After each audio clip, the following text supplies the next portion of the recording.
Oi, pessoal, tudo bem? Vamos dar sequência nas nossas atividades, né? Nas nossas discussões sobre SUS. E seguindo aí, né? Então a gente viu um pouquinho dessa desconstrução do que é o SUS, o que a gente pensa do SUS, e que talvez a gente não saiba exatamente como é o SUS, a gente só saiba o que é superficial, que geralmente o que se vê mais, na opinião dos pacientes, né, que utilizam o SUS, é a demora, as filas de espera, demora para as consultas, né, é o que a gente tem de mais problema. Mas será que é só isso, né? Será que tem mais coisas? E o porquê isso acontece, né? Foi um pouquinho disso que a gente começou a discutir, e aí a gente já entrou em Lei de Criação do SUS, Constituição Federal de 1988, que tem uma parte, né, lá descrita aqui, saúde é direito de todos e dever do Estado, né? E assim, o SUS é idealizado em 1988 na Constituição Federal, e 2 anos depois, em 1990, a gente tem então a criação do SUS através da Lei de Criação do SUS, que é a Lei 8080 de 1990.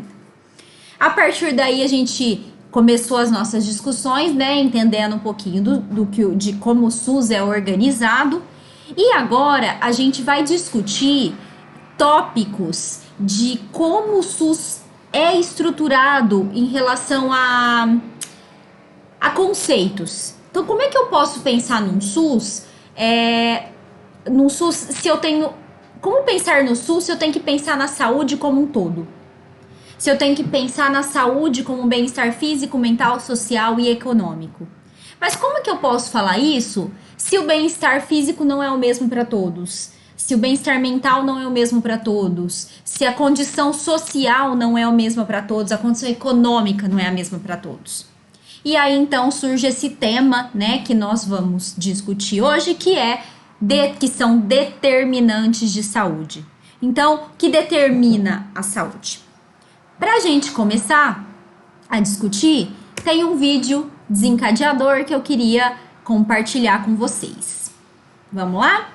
Por que será que esse vídeo está na aula de determinantes? Você vai ver agora um absurdo. Neste momento, milhares de crianças estão trabalhando em lixões de todo o Brasil. Acordaram muito antes de nascer o sol para garimpar o que sobrou de comida. Vivem longe da escola, são vítimas de violência e exploração. Este é o primeiro tema da reportagem de uma nova série especial do Bom Dia Brasil, que começa a ser apresentada hoje.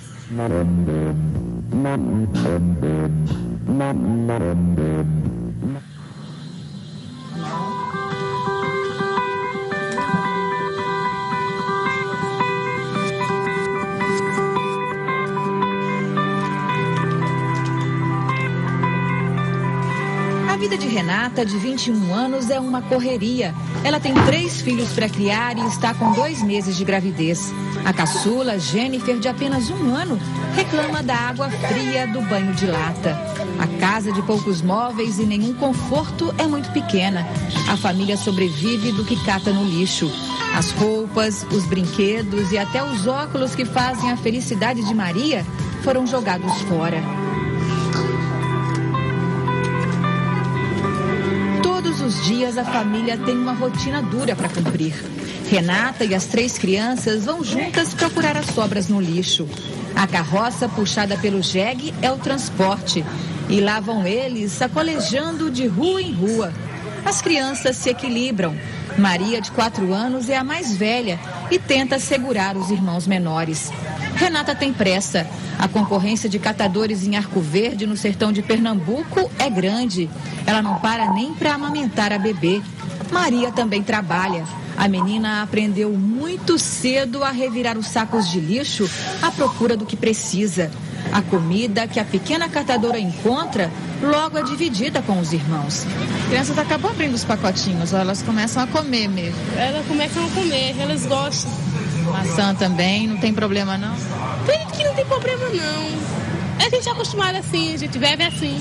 Coisa do que você acha no lixo, as crianças comem. Muita coisa que a gente do lixo, as crianças comem. Ela não tá muito novinha, não, para acompanhar você nesse trabalho, Renata? Eles todos não estão muito novinhos, não? Eles são muitos novinhos, mas é criação da gente. A gente só pode criar assim. Você não tem com quem deixar as crianças? Não tem com quem deixar. Tem que levar tudo canto que for. Maria, tão pequena, também vai aprendendo a retirar a sobrevivência do lixo. Você não acha que ela vai ser uma catadora no futuro, se ela ficar desde pequenininha te acompanhando? Se for a sina dela, há de ficar. Mas pretendo, o meu sonho é que não seja esse futuro para ela. O que eu passo, as minhas mãos sujas, eu não quero ver ela. Nem hoje, nem nunca. Mas se é o único jeito, é a nossa sobrevivência. A gente não pode fazer nada. A vida não reserva muitas escolhas para as crianças que vivem do lixo. Perto do trabalho, longe da escola, elas deixam de preparar o futuro. Perpetuam um ciclo de miséria e de exclusão. A história de Maria Yane e Ana Carla, duas adolescentes que encontramos no antigo lixão de Arco Verde 5 anos atrás, é o retrato triste de um drama que se repete. O que vai ser do futuro? Não sei, só Deus que sabe. Eu parei na 8ª série. O tempo que eu tenho para trabalhar, até de noite. Longe das montanhas de lixo, em casa, Maria Yane se emocionou ao nos revelar o sonho que tinha. Queria ser uma secretária.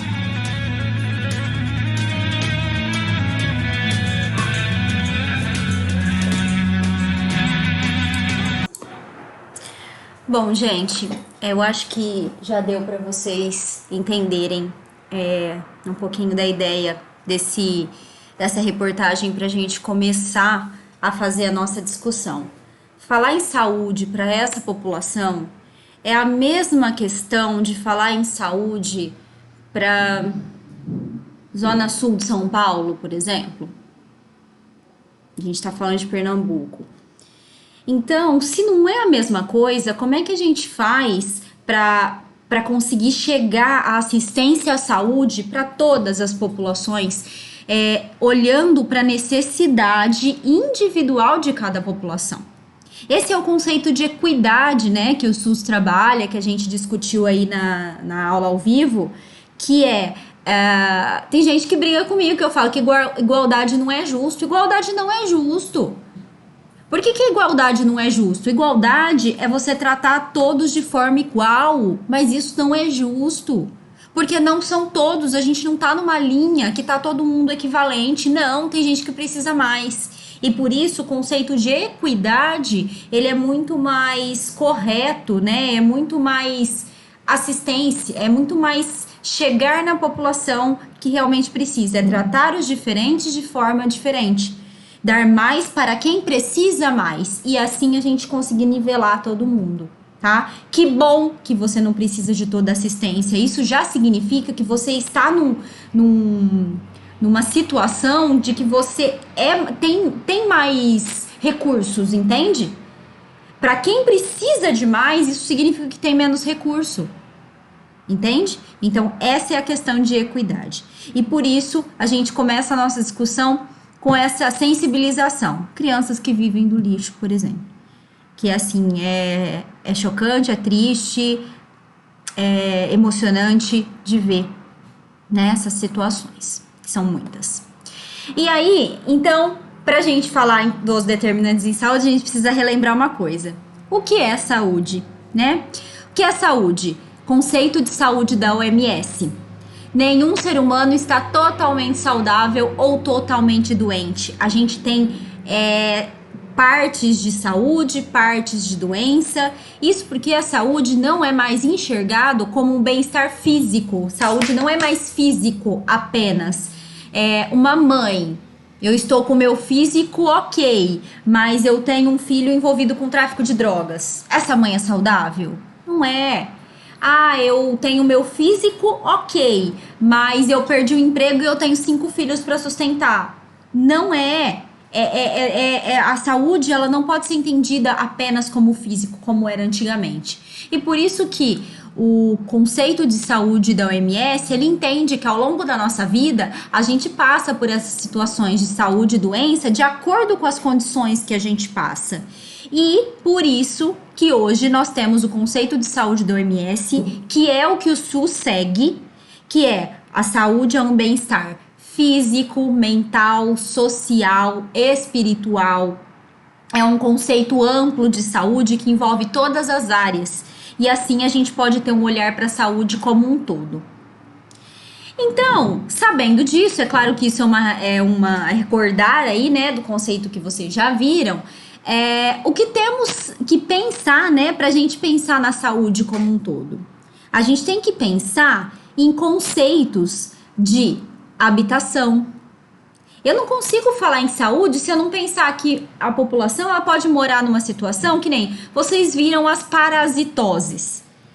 Doença de Chagas. A doença de Chagas é uma situação igual uma casa dessa, de pau a pique, em que o barbeiro, né, o triatoma, ele vive nessas condições e essa população está muito mais sujeita a ter, por exemplo, doença de Chagas. Muito mais do que uma pessoa que vive na cidade, por exemplo. Então, precisamos olhar para a questão de habitação, meio ambiente, né? Qual é que é a condição de saúde? Vimos as parasitoses, a gente viu a esquistossomose, a barriga d'água, a larva cercária que tem poder de penetrar na pele do homem em rio. Em condição de umidade que essa larva se desenvolve e vai penetrar na pele das pessoas. Como é que essa criança tá? Ela tá exposta. Eu tô falando a esquistossomose porque é uma larva e precisa de água, né, para ela se locomover. Mas podia ser qualquer outra. A gente tem que pensar na condição de trabalho dessas pessoas. Ela pode estar empregada, muito bem empregada, ela pode estar num trabalho que ela não gosta, ela pode estar com problemas no trabalho, ou ela pode estar sem trabalho. Eu preciso entender o perfil dessa população para conseguir propor as ações de saúde, as ações de promoção da saúde, por exemplo, de propor campanhas de educação, de propor medidas na atenção básica. A gente tem que ver se essa população ela tem acesso à informação. Se ela tem acesso, qual é o acesso? É TV? É celular? É jornal? É via internet? O que é? Lazer, ela tem acesso a lazer, cultura, tem uma praça perto da casa dela, tem um clube, ela tem condição de pagar um clube, ou ela só vai brincar na pracinha? Essa pracinha tá em condição para receber uma criança? Saneamento básico. Quanto que nós já não discutimos de saneamento básico? Dá para falar que essa criança aqui tem a mesma condição de saúde de alguém que mora na cidade? Você não precisa ir para um bairro de alta renda, não, mas um bairro que tem esgoto encanado. Não é a mesma situação de saúde, então não me fale que dar o mesmo para todo mundo é justo, não é. Essa população precisa de mais assistência do que eu preciso. Do que a maioria de nós precisa. Essa população. A gente abre a torneira, tem água minimamente tratada, uma água potável. Aqui eu tenho que buscar água no poço. Ou esgoto correndo a céu aberto. Alimentação, eu tenho acesso à alimentação de qualidade. Igual uma história que eu já contei para vocês. O paciente vai tá em crise alérgica, vai fazer uso de antihistamínico para alergia, né? O antialérgico. E eu falo para ele que ele tem que tomar à noite, porque o antialérgico, na maioria das classes, aí dá sono. Mas eu não olho que é a realidade dele. Às vezes ele é guarda noturno e ele dorme no serviço, porque ele tá tomando medicação à noite. Se eu não entender o contexto que aquela população tá inserida, a gente não vai chegar na população para falar que a gente está oferecendo saúde, tá? Então, a gente tem que pensar no acesso dessa população, ok? E enquanto o SUS está pensando em toda essa questão do acesso, porque eu tenho que pensar na questão de saneamento, eu tenho que pensar na educação, eu tenho que pensar na habitação, eu tenho que pensar no transporte, eu tenho que pensar em tudo. Enquanto isso, a população, como é que ela pode fazer? Como é que porque enquanto eu tô falando de SUS, parece que tá muito distante de nós. É o governo que vai olhar isso aí, né? Mas e eu, enquanto população, eu posso atuar diretamente na questão de saúde e doença? Ontem, eu não tenho alergia, eu não conseguia respirar ontem à noite. Não conseguia respirar. Porque nós estamos entrando na época mais seca do ano. Ribeirão Preto é uma cidade que é muito seco se comparado a outros locais nessa época do ano. E a gente tava tendo queimada. Não tô falando queimada de cana, não. Eu tô falando de queimada de terreno. Tinha uma... que eu não consegui pegar outra foto, mas tinha um... Gente, eu não sei nem o que parecia aquilo. Era um material imenso que tinham colocado fogo em toda aquela região. Essa foto é de hoje. Falei, não. E assim, tava em vários pontos da cidade. Tava queimada. E quer dizer, a gente já tem uma situação climática desfavorável. Isso é natural das estações do ano. A gente tá numa região que é pior ainda. E aí a população coloca fogo. A gente já sabe que as doenças respiratórias pioram nessa época do ano. A gente está em meio a uma pandemia que ataca a via respiratória. E a população... Não preciso nem falar do isolamento social, tá? Não vou entrar em questão econômica, nada. Mas eu não vou falar em isolamento social, eu não vou falar em medidas de contenção que a população não está fazendo. Eu vou falar aí do fogo que colocaram. E aí, dá pra colocar a culpa só no SUS? Porque aí o que vai acontecer? A população piora a respiração? Piora. Ela vai pra onde? 2/3 da população brasileira, 2/3 da população brasileira são atendidas exclusivamente pelo sistema de saúde. E por ações nossas, a gente acaba piorando sim essa questão. Ah, Dani, mas eu nunca coloquei fogo no mato. Mas eu jogo coisa na rua. É questão de cidadania, né, gente? Cada papel de bala que eu jogar na rua... Porque assim, na rua pode, porque se você jogar o papel de bala dentro da sua casa, sua mãe vai lá e toca, puff, na orelha. Até puxada de orelha. Ou no mínimo leva uma bela de uma bronca. Você tá pensando o quê? Então dentro da casa não é lixo, mas a rua é. Um papel de bala, qual que é o impacto de um papel de bala que a gente joga no chão? Esse papel de bala, ele vai entupir o bueiro, numa enchente, porque agora eu tava falando de época seca, aí vamos lá pro verão, nas épocas de chuva prolongada. Enchente, a gente não tem uma estrutura de retenção dessa água, né, a gente sabe disso. Vai dar enchente, esse bueiro vai entupir com tudo que foi descartado ali de forma incorreta, ele vai vazar, vai entrar na casa das pessoas. E, de novo, não vai entrar na casa das pessoas que moram num prédio. Vai entrar onde? Justamente na que tem menos condição. E vai levar o quê? Doença, leptospirose, várias e várias viroses, várias e várias infecções por bactérias. Enfim.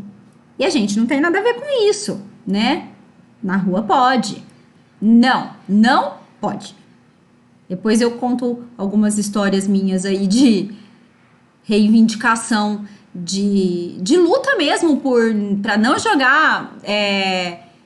Tipo, eu já vivi situações de jogar, de ver o carro da frente jogando latinha, papel, bolinha de alguma coisa e de fazer cobrança, enfim, eu conto isso em outra oportunidade.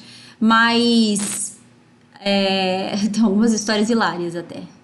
Seria cômico se não fosse trágico, né? Mas a gente precisa cobrar e ter essa consciência de que não pode. Enche o bolso. Vai colocando as coisas na bolsa, chega em casa e joga.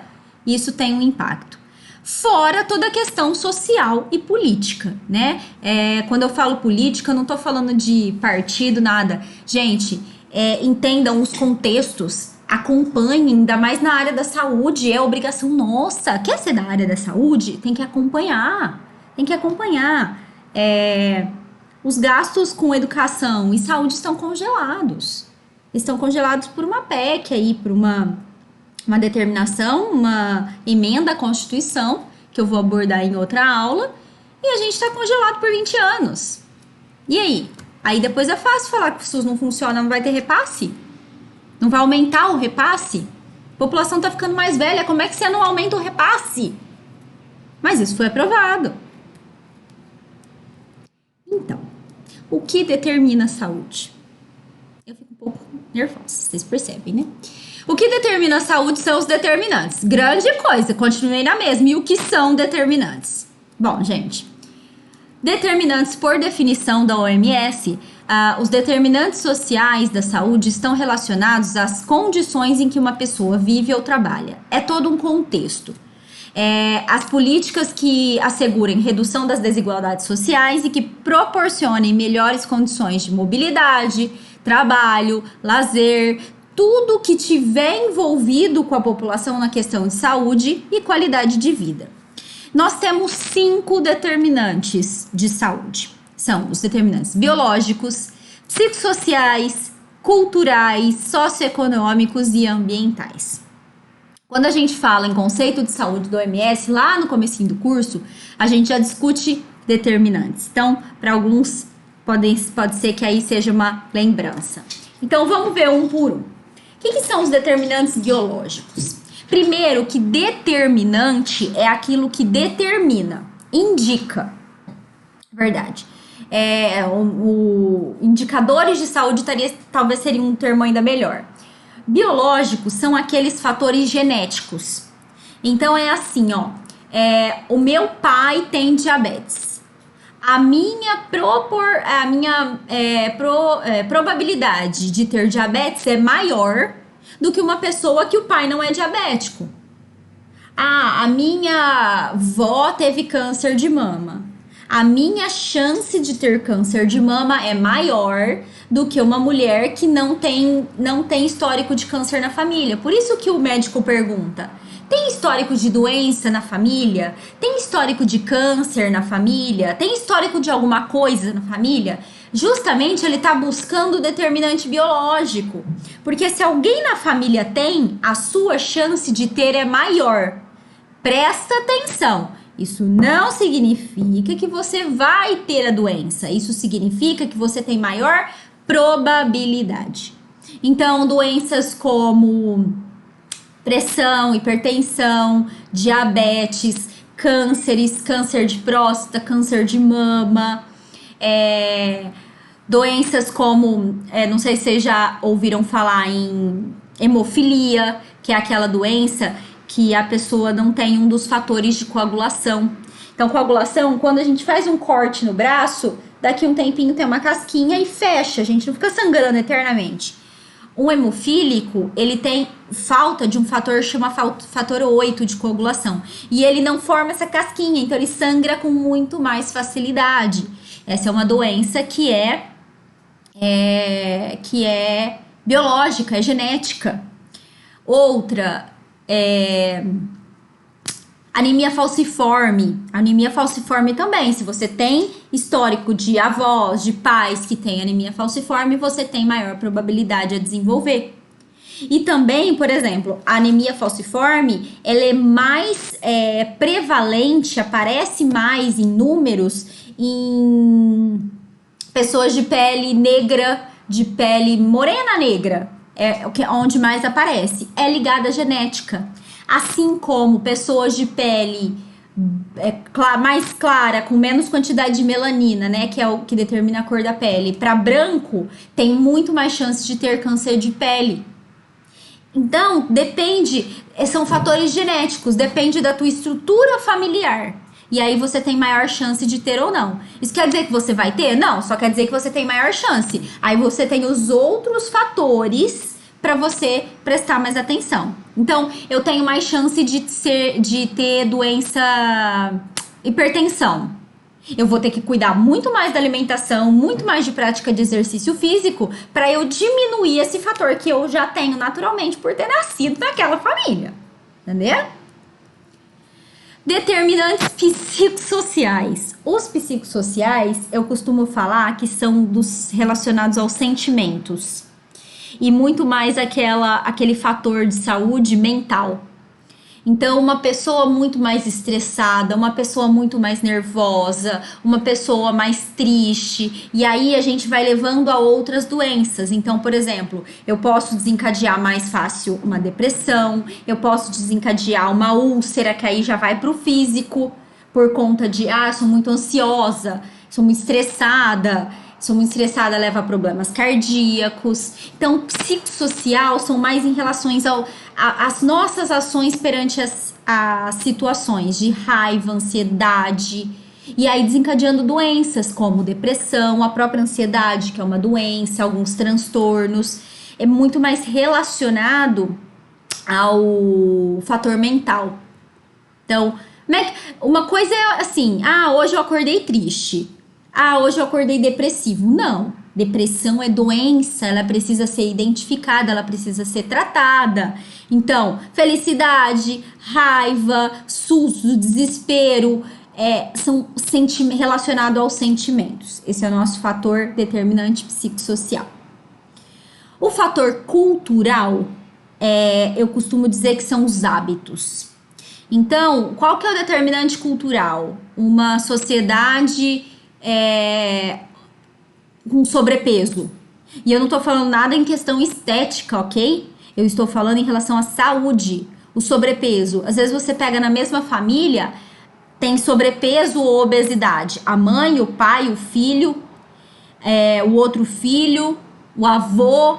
E você olha, até o cachorro da família tem obesidade. Por causa do hábito, da cultura da alimentação ou da má alimentação. Hoje, violência sexual, violência doméstica, ela é colocada como fator determinante. Tanto é que isso é tratado como problema de saúde pública. Assim como drogas são problemas de saúde pública. O SUS abre a porta para receber dependentes químicos. O SUS abre a porta para atender mulheres vítimas de violência sexual, crianças. O SUS acolhe e faz tratamento, inclusive tratamento com psicólogos, psiquiatras. Se for necessário medicamento, entra um psiquiatra. Então, é um tratamento e é um acompanhamento, ok? Fator cultural. Hábitos de tabagismo, a gente tem vários programas para isso. O etilismo, ok? Então, são os hábitos, principalmente aí relacionado aos vícios.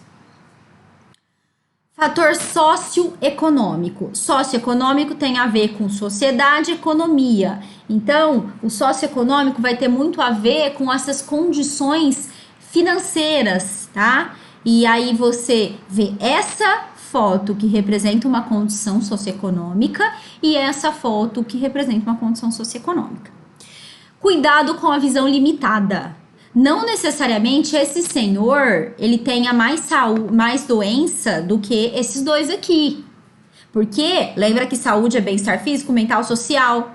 Pode ser que esse casal aqui, ele não converse. Pode ser que essa mulher esteja sobrecarregada. Pode ser que esse homem tenha situações, assim, de desrespeito à mulher, de não contato com os filhos. Isso são situações que vão levar à doença. Enquanto que esse senhor acompanha a família, a esposa tá ali. O que eu quero dizer é que, assim, a condição de acesso dele é menor do que eles, com certeza. A condição de acesso, mas não necessariamente ele vai. Entendeu? A diferença, então, tem que ser muito bem avaliado. Ele tem condição de ter uma situação, por exemplo, comer bem. Ele tem condição. Não necessariamente vai fazer. Às vezes vive de fast food todo dia. Esse aqui não vai viver. Mas às vezes ele vive de uma horta que ele mesmo planta. Mas aí a gente sabe, né? E se essa horta foi irrigada com um poço que tá do lado de uma fossa? Lembra das doenças de parasitose? Fecal, oral? Entendem? Tem que ser avaliado. É um determinante socioeconômico. Socioeconômico. Ao mesmo tempo, às vezes você atravessa a ponte. Essa situação, ela tá do lado.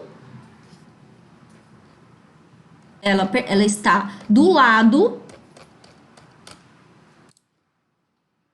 dessa outra situação.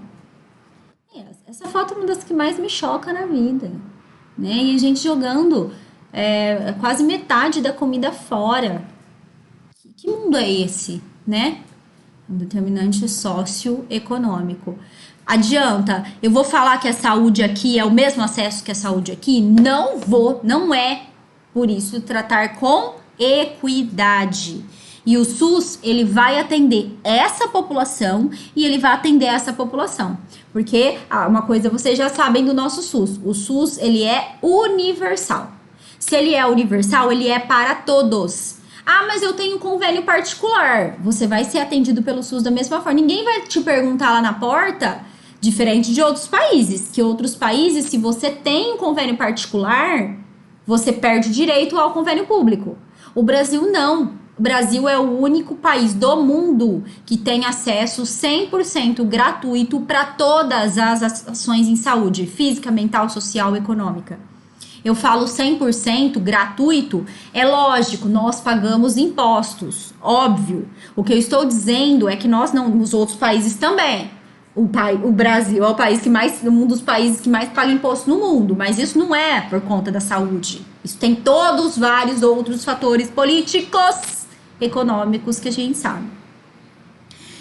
O que eu quero dizer é assim, a gente não tem uma mensalidade para pagar. Você ficou doente, você vai para a unidade básica de saúde, você vai para a UPA, ok? Esse aqui, se ele ficar doente, ele pode ser atendido pelo sistema. Ninguém vai perguntar se ele tem convênio particular, ele vai ser atendido. Esse é o SUS.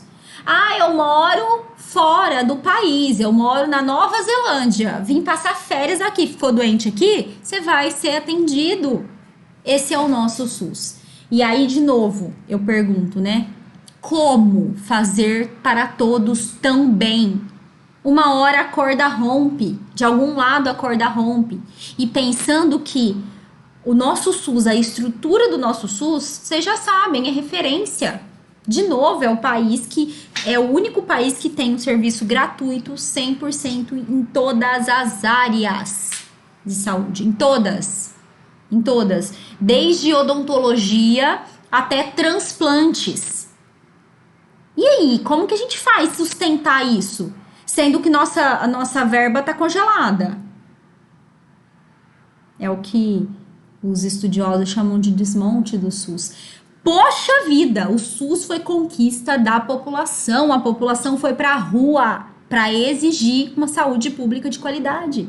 O SUS foi uma conquista, a população conquistou isso e a própria população não luta por direito. Porque assim, o problema é do governo. Porque o SUS é ruim, porque é ruim, mas porque é ruim. Eu não tenho nada a ver com isso. Tem sim.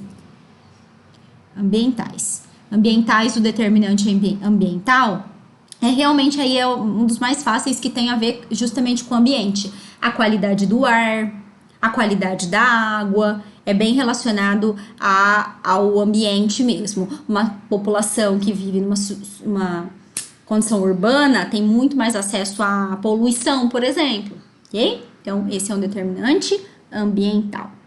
Então, gente, resumindo, nós temos 5 determinantes. Vamos voltar aqui, ó.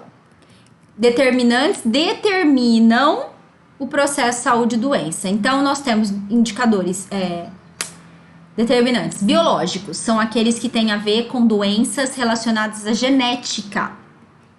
Psicossociais, tem a ver com doenças relacionadas ao mental, questão mental, sentimentos.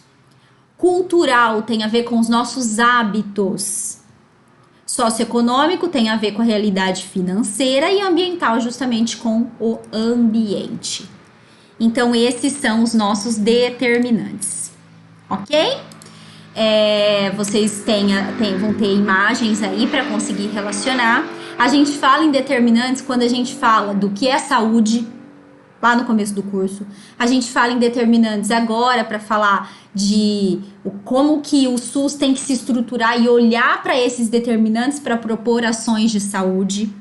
A gente fala em determinantes em hospitalar. A gente fala em determinantes em promoção da saúde, para a gente conseguir entender essas divisões. E não adianta falar que saúde tem que ser a mesma para todo mundo, porque não. O acesso é diferente, as condições são diferentes e a gente tem que avaliar cada uma delas para propor as ações corretas.